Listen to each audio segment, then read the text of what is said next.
Hello guys, कैसे हो? तो आपका फिर से स्वागत करते हैं अपने इस यूट्यूब चैनल आईसीटी फिजिक्स में।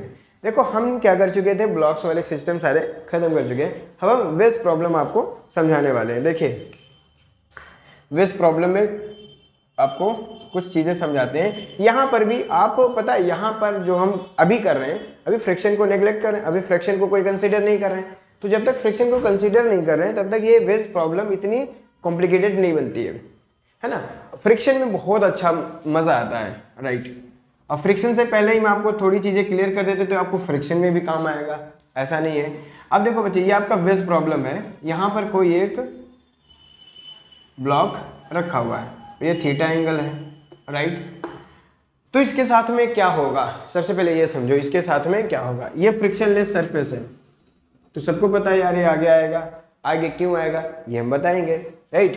तो देखिए बच्चे, इस पर फोर्स आप सबसे पहले कंसीडर करा दीजिए। ये mg लगेगा और ये क्या लगेगा, यहाँ पर नॉर्मल रिएक्शन फोर्स, ये नॉर्मल रिएक्शन लगेगा, ठीक है ना। तो इसको हम बाहर बना लेते हैं, ठीक है, अलग साइड में बना लेते हैं या इसी में कंसीडर कर देते हैं। अलग से बीडी बनाने का कोई जरूरत नहीं है। यहाँ पे देखो बच्चे क्या होगा, ये ब्लॉक इस डायरेक्शन में, इसकी टेंडेंसी कौन से डायरेक्शन में आने की है, तो ये वाले, और इसका परपेंडिकुलर कंपोनेंट ये। तो इसमें क्या है बच्चे कि एक्सिस आपको ये वाली चूज करनी पड़ेंगे।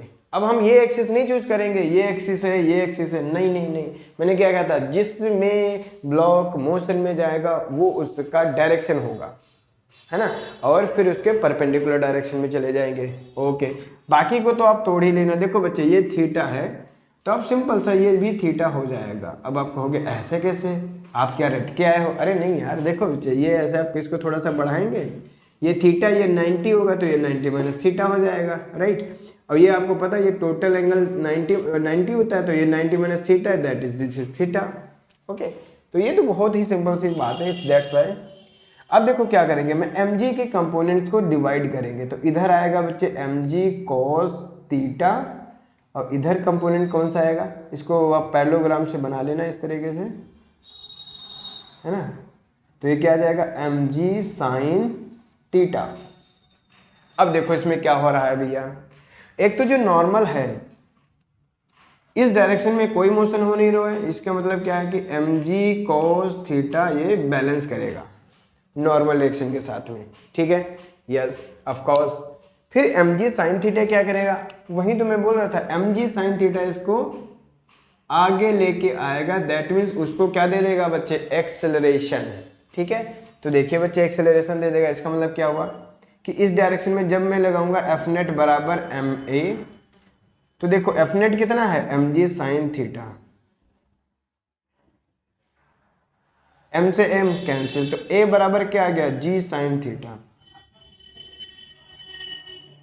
सिंपल सा है, जैसे कि अब मैंने आपको स्टार्टिंग में ही जो गैलीलियो वाले एक्सपेरिमेंट, ठीक है ना, दो डिफरेंट बॉडीज लेना, डिफरेंट मास के बॉडीज लेना, उनको ड्रॉप करना, तो वो सेम टाइम में पहुंचते हैं। क्यों? क्योंकि उस पर लगने वाला जो एक्सेलरेशन ड्यू टू ग्रेविटी है वो सेम होता है, दैट मीन एक्सेलरेशन सेम होता है। तो यहाँ पर भी वही है बच्चे, दो मास लेना, एक छोटा एक बड़ा, ठीक है, सॉरी।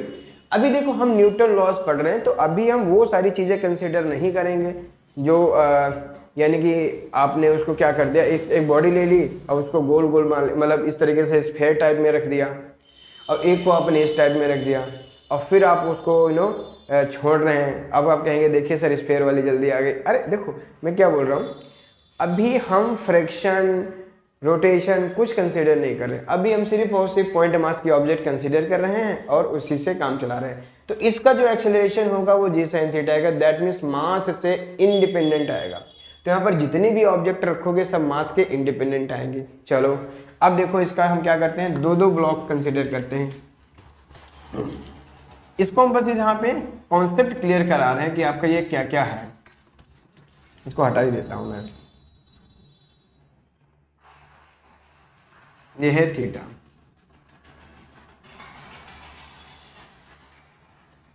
ये है m1, ये है m2, ठीक है।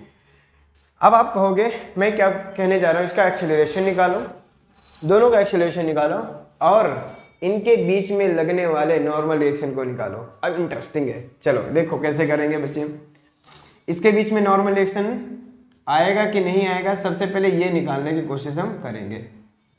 तो ध्यान से देखो, मैंने भी क्या बताया था, जो चीज़ हम पढ़ चुके हैं वो चीज़ का हम यहाँ पे यूज करेंगे, फिर से वो चीज़ निकालेंगे, क्या फ़ायदा है, राइट। तो हम ये पढ़ के आए हैं भैया, इनके बीच में कोई फ्रैक्शन वगैरह नहीं है, तो इसका जो एक्सेलरेशन आएगा वो मास के इंडिपेंडेंट होगा। दैट मीन्स इसका भी एक्सेलरेशन इस डायरेक्शन में क्या आएगा बच्चे, मान लो a1 है, वो है g साइन थीटा।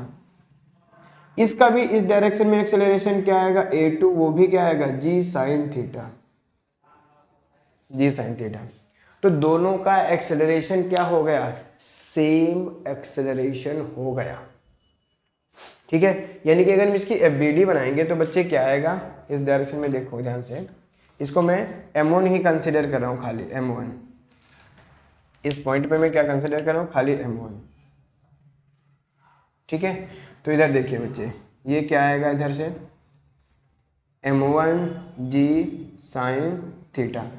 और अगर मैं नॉर्मल रिएक्शन कंसिडर करूंगा तो क्या होगा, ये इस पर इस तरीके से नॉर्मल रिएक्शन अप्लाई करेगा, है ना, ऊपर से इस तरीके से धक्का मारेगा तो इसको रिटेलिएट करेगा, वहां पे नॉर्मल रिएक्शन लगाएगा, है ना, यही तो आएगा बच्चे, बताओ एक सेकेंड यार, ठीक है ना। तो क्या हमने बताया बच्चे, यहाँ पर कहने का मतलब है नॉर्मल रिएक्शन आएगा, तो नॉर्मल रिएक्शन देखो किधर आएगा बच्चे, इस डायरेक्शन में क्या आएगा, नॉर्मल रिएक्शन आएगा, ठीक है ना।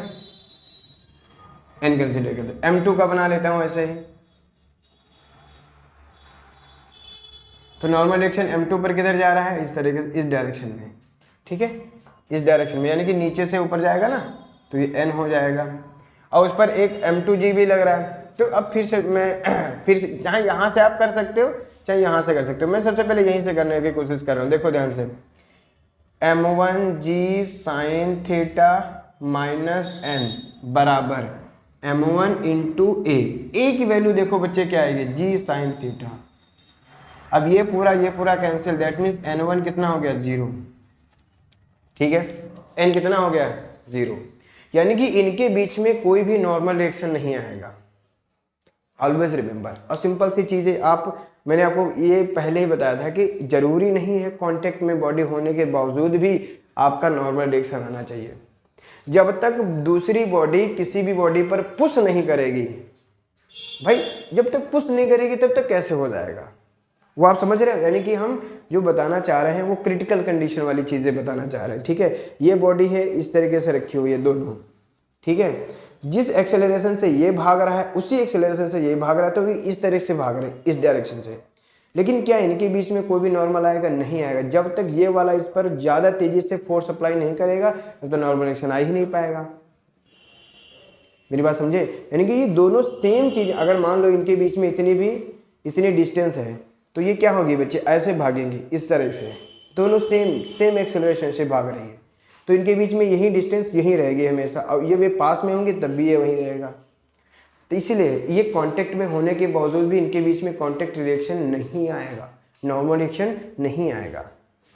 एग्जैक्टली कुछ आप बात समझ गए, ठीक है। नॉर्मल रिएक्शन कब आएगा वो हम अभी आपको कंसिडर करके बताते हैं। देखिए कुछ क्वेश्चन लेके चलते हैं, ये आपका हटा देते हैं।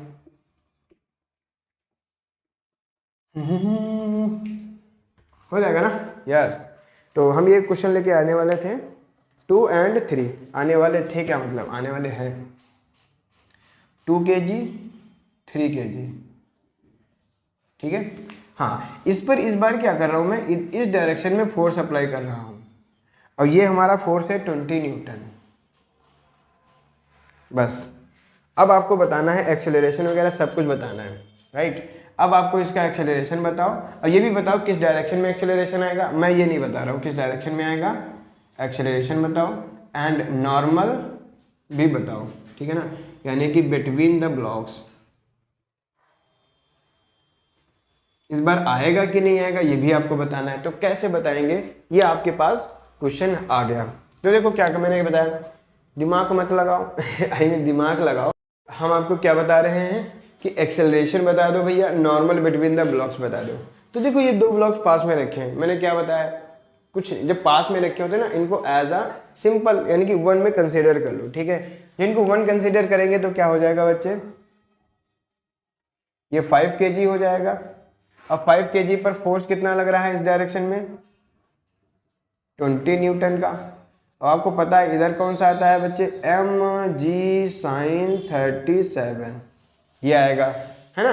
तो दोनों में फोर्स को पहले मैं कंसीडर करता हूँ, ये भैया ये ज़्यादा होगा कि ये ज़्यादा होगा, है ना। और जो ज़्यादा होगा वो उसी डायरेक्शन में ब्लॉक जाएगा। तो सबसे पहले वही फोर्स निकालते हैं भाई, mg sin 37।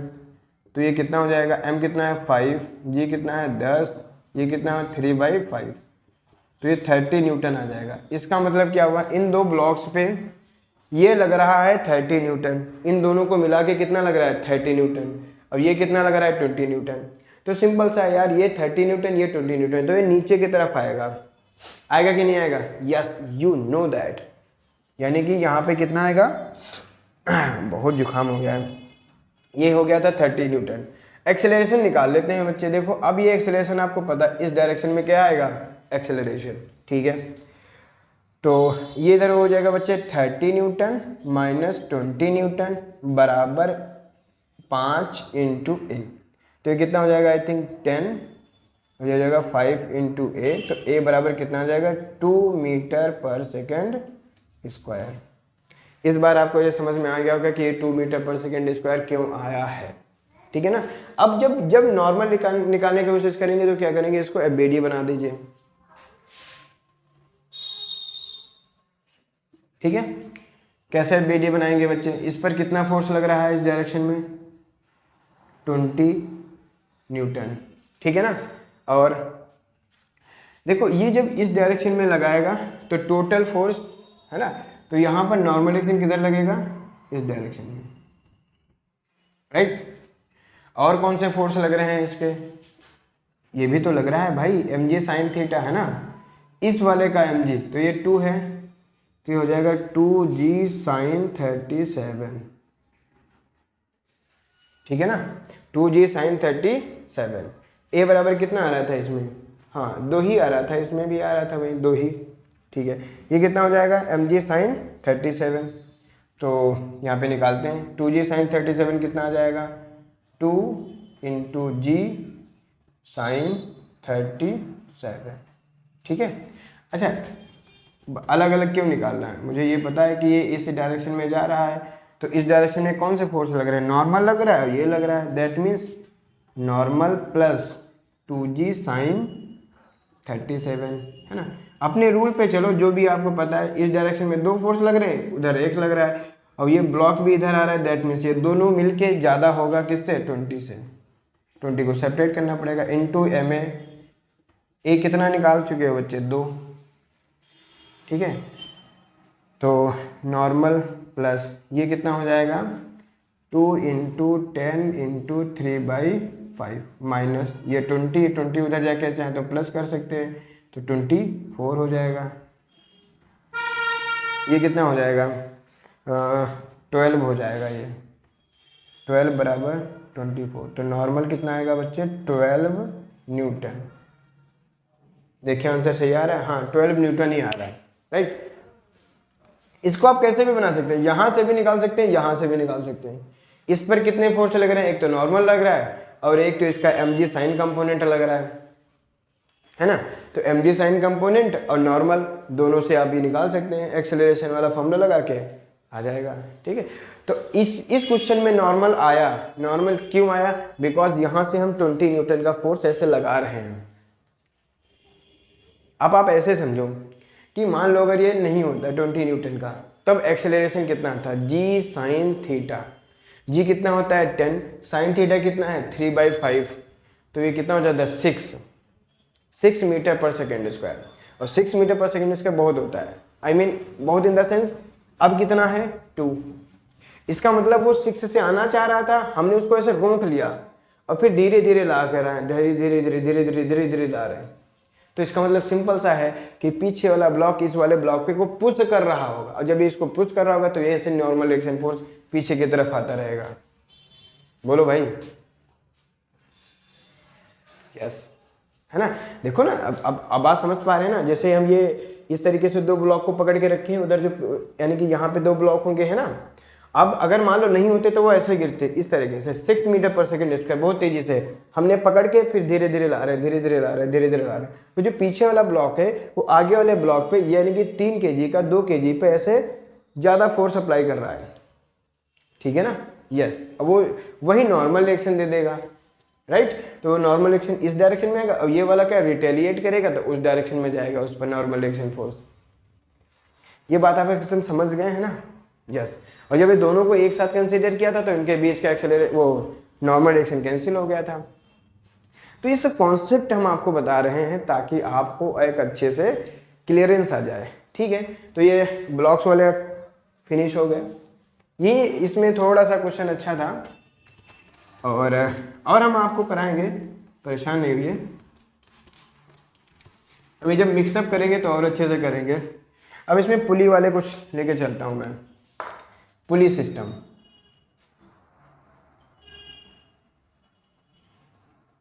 पुली सिस्टम, तो देखो पुली सिस्टम में प्रॉब्लम मैंने क्या किया है, पुली सिस्टम को मैंने 3 पार्ट में डिवाइड किया है। आई मीन नॉर्मल ऐसे देखा जाए तो मैंने क्या किया है, एक तो है आप कहने का मतलब, चलो मैं यहीं पे आपको बता देता हूँ। एक तो इक्विलिब्रियम में है, मैंने इक्विलिब्रियम, ठीक है ना, इक्विलिब्रियम। दूसरा क्या है कि blocks are moving but pulley not, blocks are moving but pulley not, pulley doesn't, pulley does not, ठीक है। तीसरा क्या है, when pulley also moving, when pulley also moving, ठीक है। ये इंक खत्म हो गया है तो मैं इसको थोड़ा पॉज करके, राइट। और मैं ये पता क्या करता हूँ, मेरा पढ़ाने का मतलब यही है कि मैं सबसे पहले आपको सिखा दूंगा कि यार देखो इसको पहले कैटेगराइज में आप कर लो। जब आप इसको कैटेगराइज में आप कर लेंगे तो आपके लिए बहुत आसान बन जाएगा, ठीक है ना। देखो आपने जैसे इक्विलिब्रियम किया तो आपको पता होना चाहिए कि इक्विलिब्रियम का मतलब क्या है। जैसे पुली इक्विलिब्रियम में है, ठीक है ना। जैसे मैंने कुछ भी किया, लाइक ये जैसे आपने ये पुली है आपका, यहाँ पे मैंने, और फिर एक ऐसे मैंने पुली बना दिया और उसको ऐसे कंसीडर कर दिया। रुको ये थोड़ा सा अलग हो गया, यहाँ से ये इसमें से कंसीडर कर लो, ठीक है। इस तरीके से है ये। अब मैं ये बोल देता हूँ कि ये इक्विलिब्रियम में है। किस में है ये, इक्विलिब्रियम, यानी कि ये मूव नहीं कर रहा है। अब कुछ भी आपको निकालना है, टेंशन निकालने को बोल सकता है, ठीक है ना। इसके मास को कंपैरिजन करने को बोल सकता है, तो इसको बोलेंगे इक्विलिब्रियम, कुछ नहीं मूव हो रहा है। ये हो गया पहला टाइप, ये पहला टाइप हो गया, ठीक है। दूसरा टाइप में आपको हम क्या बताएंगे, ब्लॉक्स आर मूविंग। जैसे ये आप पुली रखे हो बच्चे, ये यहाँ पे पहला ब्लॉक, यहाँ पे दूसरा ब्लॉक, उसी से आपने तीसरा ब्लॉक, इस तरह से कंसिडर कर दिया। तो यहाँ पे क्या होगा, ये ब्लॉक इसे मूव करेंगे इस तरीके से, ठीक ना। ये गिर रही यानी कि इस पर ये फ्रैक्शनलेस होता है, सबसे पहले तो समझ लीजिए फ्रैक्शनलेस होता है। तो इस पे जो ये रस्सी जाएगी ना बच्चे, रस्सी इस तरीके से, तो ये रस्सी मूव करती, पुली घूमती नहीं है, ये ध्यान रखना, ऑलवेज रिमेंबर। यहाँ पे पुली नहीं मूव करेगी, पुली मूव करेगी वो रोटेशन का क्वेश्चन होगा, वो रोटेशन में कराएंगे। अभी हम ये कंसिडर करेंगे खाली ये इसी पे, ये पुली मूव पे, पुली पे ये जो रस्सी है हमारी यही मूव करेगी, बस पुली नहीं मूव करेगी। कंसिडर हो गया। तो ये हो गया दूसरे टाइप का क्वेश्चन। तीसरे टाइप का क्वेश्चन, जब पुली मूव करने लगे, बहुत सारे आपके क्वेश्चंस बनेंगे, इसको कंस्ट्रेन मोशन बोलते हैं। कंस्ट्रेन यानी कि एक पुली जब मूव करेगी तो दूसरी पुली को मूव कराएगी या दूसरे पे डिपेंड करेगी, तो वो चीज़ होती है, उसको कंस्ट्रेन मोशन बोलते हैं। जैसे इसी का क्वेश्चन ले लूँ मैं, इसी क्वेश्चन को मैं क्या करता हूँ, इस ब्लॉक को थोड़ा सा बढ़ा दूंगा, तो यहाँ पे देखो ध्यान से क्या होगा, ये नीचे आएगा, तो ध्यान से देखो पुली भी इस नीचे आ रही है। पुली क्या हो रही है, ये ब्लॉक जब नीचे आएगा बच्चे तो पुली नीचे आएगी, क्योंकि ये पुली कहीं से थोड़ी कनेक्टेड है, ये इस तरह के नीचे भी आएगी। तो इस यानी कि ऐसे तीसरी क्वेश्चन जो होंगी बहुत सारा इसमें क्वेश्चन बन सकता है, ठीक है।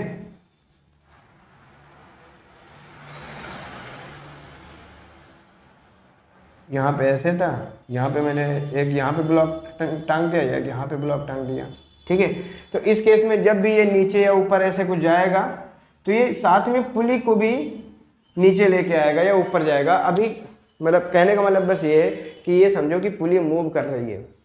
तो हम ये 3 टाइप के कैटेगराइजेशन कर देते हैं और इस कैटेगराइज में क्या करते हैं, इसको बोलते हैं कंस्ट्रेन मोशन, ठीक है। अभी हम आपको आगे बताएंगे। कंस्ट्रेन मोशन में काफ़ी कुछ क्वेश्चंस आते हैं, वो डिफरेंट टाइप के बनते हैं। तो ये हम पुली का पूरे पुली सिस्टम को ही मैंने पूरा डिवाइड कर दिया। आपको इधर उधर जाने की कोई ज़रूरत नहीं है, ठीक है ना, एक जगह एक सब कुछ मिल जाएगा। ओके, तो हम एक एक चीज़ें कंसिडर करेंगे। इक्विलिब्रियम, पहले हम थोड़ा सा पुली के बारे में जान लेते हैं। वो तो अच्छा, मैंने शायद जब टेंशन पढ़ाया था तो कुछ पुली के बारे में बता दिया था। हाँ, तो यहाँ पे आप लिख लेना, यहाँ पे हम पुली को कैसा कंसिडर करेंगे। फ्रिक्शनलेस पुली होगी, मासलेस पुली होगी, ठीक है, और पुली ऐसे रुकी हुई है बस।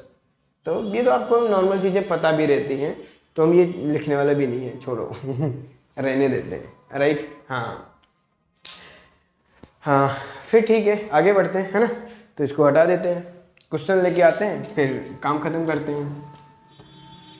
पहले इक्विलिब्रियम वाले क्वेश्चंस कराते हैं, है ना, पुलिस सिस्टम के इक्विलिब्रियम के ही 1-2 क्वेश्चन मैं लेके आया था, वो मैं कंसिडर करा देता हूँ। देखो, क्वेश्चन है आपका, ये आपकी पुली है, इस पुली से मास m का, यहाँ से दूसरी पुली है, इसको ज़मीन से कनेक्ट किया है और यहाँ पे 10 kg लटका हुआ है, ठीक है। हाँ, अब यहाँ पे ये कह रहे हैं अगर ये इक्विलिब्रियम है, ठीक है ना, ये कैसा है, इक्विलिब्रियम, ठीक है। अगर ये इक्विलिब्रियम में है तो आप सबसे पहले तो m बता दीजिए और दूसरी चीज़ आप टेंशन बता दीजिए। यानी कि ये जो हमारा, ठीक है ना, कहने का मतलब है स्ट्रिंग्स हैं, ठीक है ना, रस्सी हैं, उनमें आप टेंशन बता दीजिए। दैट मीन्स टेंशंस आपको बतानी है, राइट। तो यहाँ पे कैसे करते हैं हम आपको थोड़ा सा कंसीडर करके बताते हैं, तो रेड से ज़्यादा अच्छा बनेगा। देखो ध्यान से, क्या होगा बच्चे, इस पर mg नीचे की तरफ लग रहा है, ठीक है, m की जगह 10 ही ले लें तो ज़्यादा सही रहेगा, 10 × g, राइट। तो इस पॉइंट पे टेंशन किधर लगेगा, t ऊपर लगेगा, ठीक है। तो यहाँ पर जब ये यहाँ पर आ रहा होगा तो ये नीचे की तरफ टेंशन लगेगा। मैंने ज़्यादा स्पेस नहीं दिया वरना, राइट। तो इस पॉइंट पे बच्चे टेंशन किधर लगेगा, इस पॉइंट पर टेंशन नीचे की तरफ लग रहा होगा, ठीक है। इस पॉइंट पर ऊपर लग रहा होगा, तो इस पॉइंट पे बच्चे किधर टेंशन लगेगा बताइए, ऊपर की तरफ, है ना। अब ये टेंशन टी डैश मान देते हैं। देखो कैसे, क्योंकि ये सेम रस्सी है तो हमने टी माना है, ये डिफरेंट रस्सी है तो ये टी डैश माना है, ठीक है। अब ये टी डैश यहाँ पर भी टी डैश होगा, यहाँ पर भी ऐसे जब इस पॉइंट पे क्या करेंगे तो टी डैश होगा, जब इस पॉइंट पे करेंगे तो ये टी डैश होगा। ये आप समझना कि ये टेंशन को हमने कैसे कंसीडर किया, ये हमने आपको पहले बता दिया है, राइट। ओके, अब देखो ये इक्विलिब्रियम है तो सबसे पहले यहाँ का FBD देखो, इस पॉइंट का FBD, तो इस ऊपर लग रहा है टी डैश और इधर लग रहा है टी, इधर लग रहा है टी। तो इसका सिंपल सा मतलब हो गया कि टी डैश बराबर 2t, है ना। और यहाँ पर हमने कंसीडर नहीं किया था, इधर लगेगा mg, राइट। टी डैश बराबर 2t, पहला तो ये आंसर हमारा आ जाना चाहिए। दूसरा क्या है, यहाँ पे देखो इसका FBD बना लो बच्चे। इसका जब FBD बनाएंगे तो इसमें लग रहा है ये 10g नीचे लग रहा है और t ऊपर लग रहा है, दैट मीन t बराबर 10 × g। g की वैल्यू ले लेंगे तो ये 100 न्यूटन आ जाएगा। ये 100 यहाँ पे रखेंगे तो t डैश कितना आ जाएगा, 200 आ जाएगा, ठीक है। तो ये 200 आ गया। और फिर इसका FBD बना दो बच्चे, इसका मुझे मास निकालना है, तो इसका FBD बनाएंगे तो क्या हो जाएगा, क्योंकि बैलेंस में इक्विलिब्रियम है तो यहाँ पे एक्सेलरेशन की कोई बात नहीं हो रही, तो यहाँ पे क्या हो जाएगा सीधा टी डैश बराबर m × g। टी डैश है 200, ये कितना है m, ये कितना है 10, तो m बराबर कितना आ गया 20 kg। ठीक है, कुछ समझ में आ रहा है बच्चे? तो ये इक्विलिब्रियम का क्वेश्चन था और टेंशंस का क्वेश्चन था, दैट्स वाई ये इक्विलिब्रियम बहुत आसान आपको लग सकता है। ठीक है, तो एक दूसरा क्वेश्चन लेके चले क्या इक्विलिब्रियम का। ओके, क्वेश्चन नंबर, अब आप कहोगे सर क्या इक्विलिब्रियम के भी क्वेश्चंस आते हैं क्या? मैं कहूँगा शायद ही। तो फिर कहोगे आप क्यों करा रहे हो? बस कॉन्सेप्ट बिल्डिंग है ना, कॉन्सेप्ट प्रायोरिटी आप दीजिए, कॉन्सेप्ट ही समझ में आएंगे, दैट्स वाई उसके बाद में आप कुछ ना कुछ कर पाएंगे। तो देखिए ये क्वेश्चन है, यहाँ पे पुली है, पुली से एक ब्लॉक है और इस पुली से दूसरी पुली है, इस पुली से ये ब्लॉक है, इससे तीसरी पुली है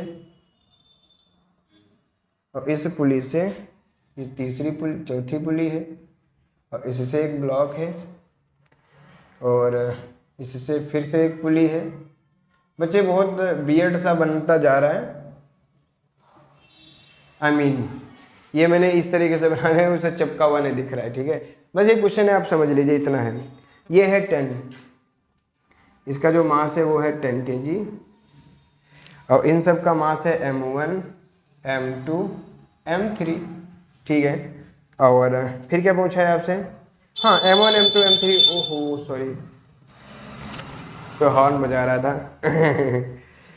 हाँ बस आपसे ये पूछा है टी, मतलब हाँ टेंशंस बता दीजिए, m1 m2 m3 बता दीजिए, यानी कि टी बता दीजिए आप और m1 m2 एंड m3 यह बता दीजिए। ठीक है, तो देखो बच्चे यहाँ पर एक रस्सी नहीं है, एक रस्सी नहीं है, एक रस्सी तो यहाँ से स्टार्ट हुई है, ऐसे ऐसे ऐसे ऐसे ऐसे ऐसे करके जा रही है। इसका मतलब क्या है, अगर मैं इसको कंसीडर करूँ, अब मैं इसको पेन को लेके चलता हूँ, ये मान लो टी है बच्चे, तो यहाँ पे टी, यहाँ पे टी इस डायरेक्शन में हो जाएगा, यहाँ पे टी हो जाएगा, तो इधर कौन सा आएगा वो अभी हम नहीं कंसीडर करें, इसको T1 मान लेते हैं। ठीक है, फिर ये टी टी टी टी यहाँ पे आएगा T1, मतलब सॉरी टी ही आएगा, इधर भी क्या आएगा टी।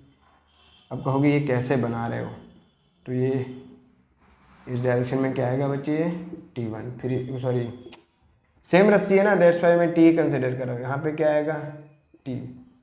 ठीक है, अब देखो ध्यान से, हाँ फिर यहाँ पे क्या कर देंगे हम, इस डायरेक्शन में टी, सॉरी यहाँ पे दोनों चीज़ें होंगी ना बच्चे। एक्चुअली क्या होगा, इस पॉइंट पर इस डायरेक्शन में होगा और इस पॉइंट पर ऊपर की डायरेक्शन में होगा, तो यहाँ पर भी ऐसे ही होता है।